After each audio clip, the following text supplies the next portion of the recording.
I'm Leah Wolchok. I'm one of the directors of Judy Blume Forever, and we are thrilled to be here at Sundance for our world premiere. And I'm Davina Pardo, the other director of Judy Blume Forever. And what got you attached to Judy Blume? How did this project come about? I was a long-time Judy Blume reader, read her books as a kid, and then 25, 30 years later, my kids encountered her work for the very first time, actually through one of her audiobooks, which she narrates herself. And I think hearing her voice for the first time in so long, and hearing the words in the story I knew so well, led me to really want to know what happened to Judy Blume. Who was the woman behind these stories that had meant so much to me?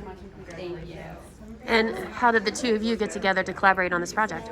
Well, we've been longtime friends and collaborators. We went to school together 20 years ago.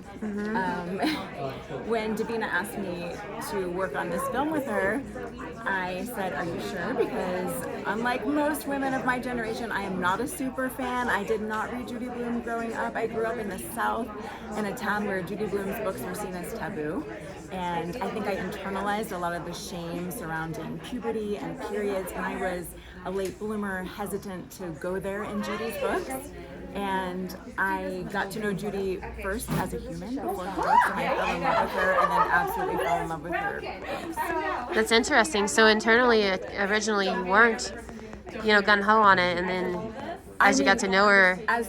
When Davina approached me, she told me to watch a video of Judy online, and I watched her telling her own story online, and I was mesmerized by how honest and how vulnerable and raw she felt on camera and sharing stories about her childhood, and I knew she would be such an incredible subject for a documentary. So I was in right away. I just wanted to make sure everyone knew that I wasn't the fangirl, And it's such an asset for the film, I think, to have one director who has that childhood attachment and knows what that feeling is of being a kid reading a Judy Blume book, but then also having the perspective of someone who's coming at it later who doesn't have that sort of nostalgic childhood attachment to it. I think that dynamic brings out more honesty in a documentary than anything else could possibly. Fabulous job. Congratulations.